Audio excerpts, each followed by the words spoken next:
2 அடுக்கு 3 அடுக்கு மாடிகள் உடைய கட்டிடங்கள் நிறைந்த அந்த தெருவில் பெரிய உத்தியோகஸ்தர்கள், டாக்டர்கள், வக்கீல்கள் முதலியோர் வாழ்ந்தனர். அது மட்டுமல்லாமல் அநேகமாக ஒவ்வொரு வீட்டிற்கும் பக்கத்தில் சற்று தள்ளியோ நெருங்கியோ அமைந்துள்ள கொட்டகைகளில் மாடுகள், பசுக்கள் வசித்தன. சில கொட்டகைகளில் கார்கள் இருந்தன. சேதன அசேதன பொருட்கள் யாவற்றுக்கும் இடம் கொடுத்த அந்த தெரு சிவப்பிக்கும் அவள் மகன் சோனையாவுக்கும் இடம் தந்ததில் ஆச்சரியம் ஒன்றுமில்லை என்று சொல்லிவிட முடியுமா? முதலில் ஒவ்வொரு வீட்டு திண்ணையிலிருந்தும் அவளையும் அவள் குழந்தையையும் விரட்டினார்கள். பிறகு அந்த ரிட்டையர்ட் சப் ரெஜிஸ்திரார் சுப்பு ஐயரின் மனையாள் தயவில் பெயரில் அவர்கள் வீட்டுக்கு பக்கத்தில் இருந்த மாட்டு கொட்டகையில் இடம் பிடித்தாள் சிவப்பி. மழையென்றும் குளிரென்றும் இயற்கை தொடுக்கும் தாக்குதல்களுக்கு அரணாய் அமைந்தது அந்த கொட்டகை. தினசரி அந்த மாட்டு கொட்டகையை அவள் சுத்தம் செய்வாள். அவள் படுத்துக்கொள்ளும் இடத்தை இவள் சுத்தம் செய்து கொள்கிறாள். அதற்கு காசு கொடுப்பார்களா என்ன? பகல் பொழுதெல்லாம் இடுப்பில் பிள்ளையை சுமையுடன் அந்த தெருவின் கோடியில் உள்ள விறகு கடையில் அவளை பார்க்கலாம். விறகு சுமை கிடைத்துவிட்டால் பிள்ளை சுமை இறங்கிவிடும். அவன் கையில் காலனாவுக்கு முறுக்கை வாங்கி கொடுத்து அங்கேயே மரத்தடியில் குந்தி இருக்க சொல்லிவிட்டு ஓடுவாள். பிள்ளையை விட்டுவிட்டு போகும் துடிப்பில் சுமையுடன் ஓட்டமாய் ஓடி ஒரு நொடியில் திரும்புவாள். சோனையாவும் புத்திசாலித்தனமாய் அம்மா வரும் வழியை பார்த்தவாறே உட்கார்ந்திருப்பான். அதுவரை முறுக்கை கடிக்கவே மாட்டான். தாயை கண்டதும் ஒரு சிரிப்பு மலரும். அவளும் ஓடி வந்து பிள்ளையை தூக்கி முத்தமிடுவாள். தாயுள்ளம் அந்த பிரிவை கூட தாங்க முடியாதது என்பது அவள் தவிப்பில் தெரியும். கையில் உள்ள முறுக்கை தாயின் வாயில் வைப்பான் சிறுவன். அவள் கொஞ்சம் கடித்து அதை எடுத்து அவன் வாயில் வைத்து, "நீ தின்னடா ஐயா" என்று சொன்ன பிறகுதான் தின்பான். விறகு சுமை இல்லாத நேரங்களில் கடை தெருவில் சென்று கடைகளில் தானியம் புடைப்பாள். மாலை நேரத்தில் அந்த பெரிய தெருவின் ஒரு மூலையில் மரத்தடியில் 3 கற்களை சேர்த்து அடுப்பு மூட்டி சோறு சமைத்து தானும் தன் மகனும் உண்டபின் மாட்டு கொட்டகையில் வைக்கோல் பரப்பில் நித்திரை கொள்வாள். அந்த தெருவில் எல்லா வீட்டுக்கும் அவள் வேலை செய்வாள். அதிலும் சுப்பு ஐயர் வீட்டுக்காரர்களுக்கு அவளிடம் தனிச்சலுகை. அவளும் மற்ற வீட்டுக்காரர்களிடம் செய்யும் வேலைக்கு கூலியாக காசு பெறுவதும் உண்டு. சுப்பு ஐயர் வீட்டில் எப்பொழுதாவது அவர் மனைவி கொடுத்தாலும் கூட வாங்குவதில்லை.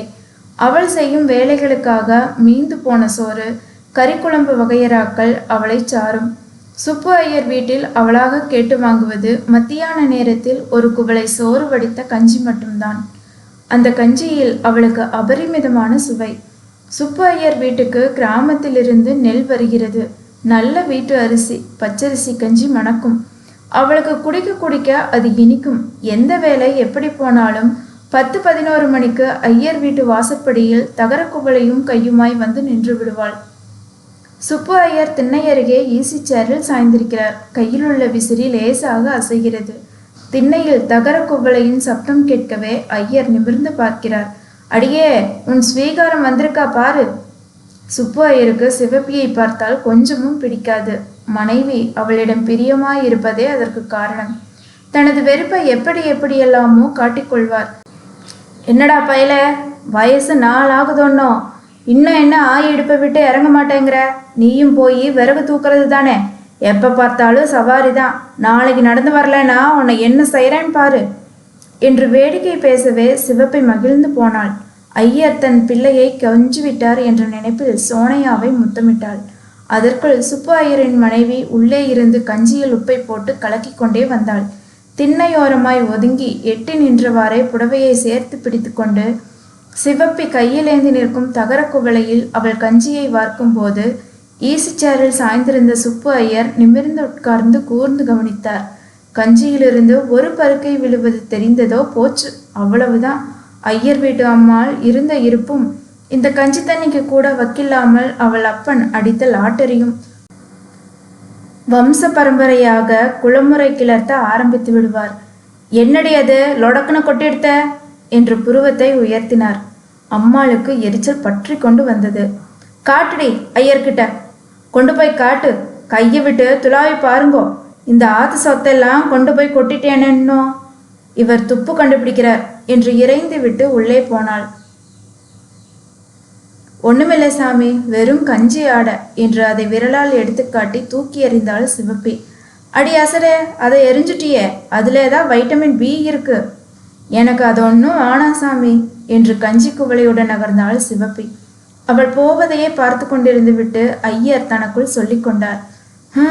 கஞ்சி தண்ணியை குடிச்சிட்டு என்ன தெம்பா இருக்கா, அதுலேதான் சத்தெல்லாம் இருக்கு என்று முனகிய பின் உரத்த குரலில், அடியே இனிமே சோத்தை வடிக்காத, பொங்கிப்பிடு, அதுலேதான் சத்தெல்லாம் இருக்கு, உடம்புக்கு ரொம்ப நல்லது என்று சொன்னார். ஆமா, இப்போ இருக்கிற சத்தே போரும் என்று சலித்து கொண்டு உள்ளே போனாள் அம்மாள். அம்மாள் எத்தனை தடவைகள் சலித்து கொண்டாலும் ஐயருக்கு சிவப்பியை பார்க்கும் போதெல்லாம் லோகத்தில் இருக்கும் சத்தெல்லாம் தன் வீட்டு கஞ்சி தண்ணீரில் தான் இருப்பதாக தோன்றும். ராமநாதபுரம் ஜில்லாவிலிருந்து பஞ்சம் பிழைப்பதற்காக மதுரை வந்தவள் சிவப்பி. பெயரளவில் சிவப்பி, கரிய ஆகிருதி, ஆரோக்கியமும் திடமான உடற்கட்டும் உடைய அவள் பஞ்சத்தில் அடிபட்டு இந்த நகரத்திற்கு வந்தவர்கள் தான் என்றாலும் இங்குள்ளவர்கள் கண்டு வியக்கும்படிதான் இருந்தது அவள் உடல் வனப்பு. செழிப்பாக இருக்கும் பூமியில் வளமாக வாழும் வாய்ப்பு கிட்டியிருந்தால் நிச்சயம் இவளால் முரம் கொண்டு புலியை விரட்டி இருக்க முடியும். ஆனால் இப்போது முரம் கொண்டு தானியங்கள் புடைப்பதும் கூலிக்கு விறகு சுமப்பதுமாய் உழைத்து தானும் கருப்பையா தேவனின் வாரிசாக திகழ்ந்து தன் சிரிப்பிலும் புன்னகையிலும் அவள் கணவனின் சாயல் காட்டி ஆறுதல் தரும் 4 வயது மகனான சோனையாவும் வயிறு வளர்ப்பதுதான் அந்த மரத்தின் உடல் வலு புரியும் மகத்தான சாதனை. இடுப்பு குழந்தையும் தாயுமாய் அவளை இங்கே விட்டுவிட்டு ஏதாவது வேலை தேடி வருவதாக சொல்லி வடக்கு சீமைக்கு போன அவள் புருஷன் கருப்பையா தேவனின் முகதரிசனம் 6 மாசமாகியும் கிடைக்கவில்லை. அன்று ஐயர் அவர்களுக்கு பிறந்த தின வைபவம். வீட்டில் விசேஷமானதால் விருந்தினர்களும் வந்திருந்தனர். வந்தவர்களுக்கெல்லாம் பந்தி நடந்ததால் சிவப்பி கஞ்சிக்காக காத்திருக்க வேண்டி இருந்தது. பிள்ளை பசியால் துடித்தான். அவனுக்கு பராக்கு காட்டி பேசி சிரித்து விளையாடியவாறு கொட்டகையின் ஓரத்தில் இருந்த மரநிழலில் குந்தியிருந்தாள் சிவப்பி. ஓ ஐயா எங்கேல என்று மகனின் முகவாயை பிடித்து கொஞ்சினாள் சிவப்பி. ஐயா ஓ போய்த்தாரு, எப்பல வரும் உங்க ஐயா என்றதும் அவன் அவள் மடியிலிருந்து இறங்கி நடந்து தெருவில் போய் நின்று 2 பக்கமும் மாறி மாறி பார்த்து விட்டு வந்தான். ஆத்தா ஐயா என்று 2 கையையும் விரித்தான். அவன் முகத்தில் ஏமாற்றமும் சோர்வும் படர்ந்திருந்தது. ஐயா நாளைக்கு வந்துடும், வாரப்போ உனக்கு முட்டாயி முறுக்கு புதுச்சட்டை எல்லாம் கொண்டாந்து கொடுத்து அப்புறம் நம்ம ஊருக்கு போய் நம்ம வீட்டில் இருக்கலாம் என்று கூறும்போது அவள் குரல் தழுதழுத்தது. கண்களில் நீர் துளிர்த்தது. மகனின் முகத்தில் முத்தம் கொடுக்கும்போது அவன் முகத்திலேயே கண்ணீரையும் துளித்து கொண்டாள். இந்த சமயத்தில் ஐயர் வீட்டு வாசலில் இலை வந்து விழும் சத்தம் கேட்டது. ஆத்தா கஞ்சி கஞ்சி என்று குலைந்து பறந்தான். மகனை தூக்கி இடுப்பில் வைத்துக்கொண்டு கையில் தகர குவளையுடன் போய் நின்றாள் சிவப்பி. சுப்பு ஐயர் அப்பொழுதுதான் சாப்பாடு முடிந்து திண்ணைக்கருகே ஈசி சேரில் வந்து சாய்ந்து ஏப்பம் விட்டார். என்ன சேப்பி, இன்னைக்கு விசேஷங்களா சாமி? அவள் சாதாரணமாய் உபசாரத்திற்கு தான் கேட்டு வைத்தாள். என்னத்த விசேஷம் போ, ஊர்லேருந்து பொண்ணு வந்திருக்காளோன்னா அதான். இவளுக்கு ஏதாவது தர வேண்டி இருக்குமோ என்ற பயத்தில் பூசி மழுப்பினார் ஐயர். உள்ளே இருந்து அம்மாளின் குரல் மட்டும் கேட்டது. யார் இது, சேப்பியா? ஆமாங்க சித்த, சந்து வழியா கொல்லப்புறமா ஏண்டி, உன்னைத்தான் நினைச்சுட்டே இருந்தேன். தொட்டியில 2 வாளி ஜலம் சேர்ந்து நெருப்பு, சாப்பிட்ட வாளுக்கு கையெலம்ப கூட ஜலம் இல்லை, சீக்கிரம் வா என்று அம்மாவின் குரல் ஒலித்ததும் இடுப்பில் இருந்த குழந்தையுடன் உள்ளே போகும் சிவப்பியை பார்த்து, இடுப்பை விட்டு இறங்காம உன் ஒசர வாங்கிறதே சனி, அதை இறக்கி விட்டுட்டு போ என்றார் ஐயர். குழந்தையை இறக்கி மரநிலையில் உட்கார வைத்து, ஆத்தா போய் கொஞ்சம் தண்ணி அரைச்சி ஊத்திட்டு வரேன், அழுவாம குந்தி இருக்கியே ஐயா என்று அவனை முத்தம் கொஞ்சினாள் சிவப்பி. சரி என்று சமர்த்தாக தரையில் சம்மணம் கட்டி உட்கார்ந்து கொண்டான் சிறுவன். சந்து பக்கம் போகும்போது சிவப்பி திரும்பி திரும்பி தன் மகனை பார்த்து சிரித்து கொண்டே சென்றாள். அவனும் சிரித்தவாறு உட்கார்ந்திருந்தான். பையன் அழாமல் அடம் பிடிக்காமல் இருந்ததில் ஐயருக்கு கொஞ்சம் ஏமாற்றம், ஆத்திரம் என்று கூட சொல்லலாம். உள்ளே இருந்து ஆரோகண அவரோகண கதிகளிலெல்லாம் குரலை முழக்கி கொண்டு வந்தான் அவர் மகள் வயிற்று பேரன். அவனுக்கும் வயது 4 தான் இருக்கும். 4 விரலையும் வாய்க்குள் திணித்தவாறு சினுங்கிக் கொண்டே அவர் அருகே வந்தான் பேரன். ஏண்டா கண்ணா அலற, இப்படி வா, மடியில வந்து சாச்சுக்கோ என்று பேரனை அழைத்தார்.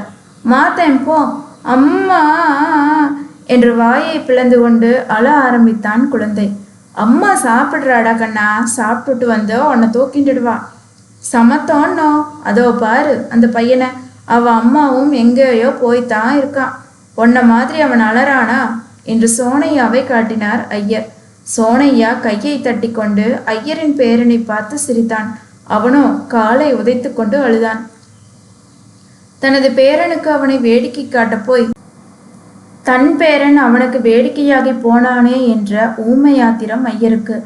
ஏண்டா சிரிக்கிற, அப்படியே போட்டேன்னா என்று விளையாட்டாக கண்டித்து தம் எரிச்சலை தீர்த்து கொண்டார் ஐயர். அந்த பையன்தான் அசடு, அவனை நன்னா அடிப்போமா? அவர் பேச்சை காதில் வாங்கிக் கொள்ளாமல் கத்தினான் பேரன். இதை விட அசடு லோகத்தில் உண்டோ, நன்னா உதைக்கணும் என்று கருவிக்கொண்டே ஐயரின் மகள் எச்சில் இலையுடன் தெருப்பக்கம் வந்தாள். இலையை போட்டு கையை கழுவிய பின், சனியனே கத்தி பிராணனை தொலைக்காத என்று பல்லை கடித்து கொண்டு வந்து மகனை தூக்கி கொண்டாள். என்னடி பொண்ணே, ஒன்றும் சாப்பிடாம இலையை கொண்டு வந்து எரிஞ்சிருக்க, எல்லாம் அப்படியே இருக்கு, ஜாங்கிரி கூடன்னா அப்படியே கிடக்கு, இப்படி வேஸ்ட் பண்ணுவாளோ என்று அரற்றினார் ஐயர். இந்த சனி என்னை சாப்பிட்ட விட்டா தானே, சரி அவனை கத்த விடாத, அவனுக்கு ஒரு ஜாங்கிரி கொடு என்று சொல்லிவிட்டு சோனையாவை பார்த்தார். ஏண்டா பயல, நோக்கு ஜாங்கிரி வேணுமோ என்றார் கண்களை சிமிட்டி கொண்டே. பையனுக்கு புரியவில்லை. மிட்டாயிடா, மிட்டாய் வேணுமோ? மிட்டாயி என்றதும் பையனுக்கு புரிந்துவிட்டது. சந்தோஷத்துடன் தலையை ஆட்டிக்கொண்டு எழுந்து வந்தான்.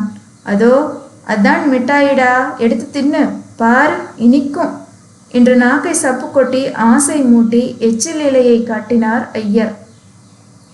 சோனையா தனது பிஞ்சு கரங்களால் எச்சிலையில் கிடக்கும் துண்டு ஜாங்கிரியை எடுத்து வாயில் வைத்து சுவைத்தான்.